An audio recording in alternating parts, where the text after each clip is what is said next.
This is Barry Zalma speaking for my blog, Zalma on Insurance. Today we talk about why a Qui Tam suit without materiality will fail, even when brought in California under the California Insurance Frauds Protection Act.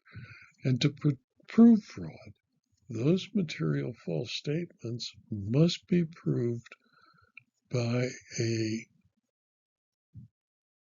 majority of the available evidence, and that the judges dealing with it must find materiality objectively. In People of the State of California versus Heath Yuen versus Silver Bird Auto Leasing, LLC, the California Court of Appeals on June 5, 2026, dealt with Heath Yuen APC, which defended a tour van driver and related defendants in an underlying auto collision action brought by Silver Bird Auto Leasing, LLC, after a low-speed collision involving Silver Bird's McLaren and a tour van.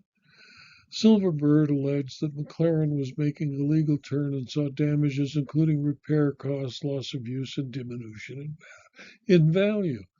The defendant's insurer later became insolvent, and the California Insurance Guarantee Association, or CIGA, took over the defense and ultimately paid $25,000 to settle the underlying action.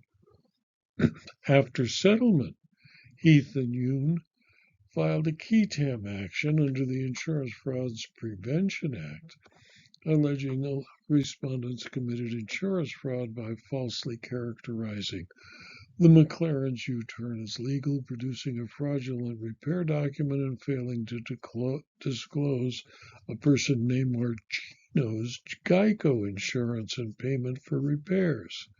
CIGA did not authorize or condone the IFPA action and stated it did not view Silver Bird's claims as fraudulent. The IFPA permits Qui Tam plaintiffs to pursue civil penalties for insurance fraud, including violations of Penal Code Section 550. Under Section 550, Subdivision B1 and 2, a false or misleading statement must concern a material fact.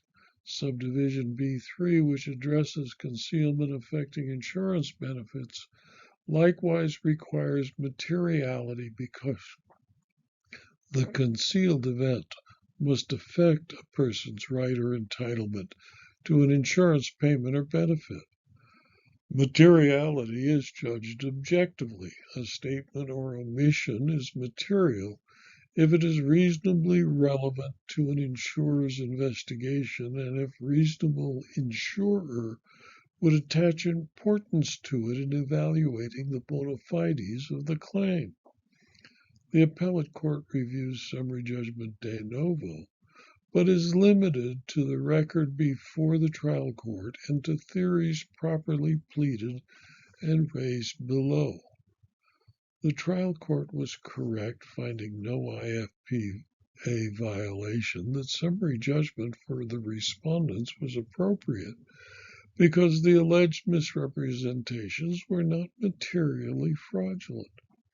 Under Section 550, it is unlawful to present or cause to be presented any written or oral statement as part of or in support of or opposition to a claim for payment or other benefit pursuant to an insurance policy, knowing the statement contains any false or misleading information concerning any material fact. The Court of Appeals held that the respondents met their initial summary judgment burden by showing the alleged misrepresentations and non-disclosures were not material. The Court of Appeal concluded and affirmed summary judgment for the respondents because allegations or denials in pleadings are not enough to show that a triable issue of material fact exists. Courts continue to and have concluded a fact is material if there is a substantial likelihood that under all the circumstances a reasonable professional would consider it important in reaching a professional decision. The question of materiality, it is universally agreed, is an objective one involving the significance of an omitted or misrepresented fact to a reasonable professional. And in conclusion, a material omission is one that would have altered a reasonable magistrate's probable cause determination. In my opinion, the Qui Tam provision of California's Insurance Fraud Prevention Act is important to assist in the intent of the statute in the state of California to reduce the effect of insurance fraud. It is not automatic. All the evidence of the elements of fraud must be proved beyond a preponderance. The plaintiffs filing this Qui Tam action tried and failed to present sufficient evidence, and their suit was dismissed. Thank you for your attention.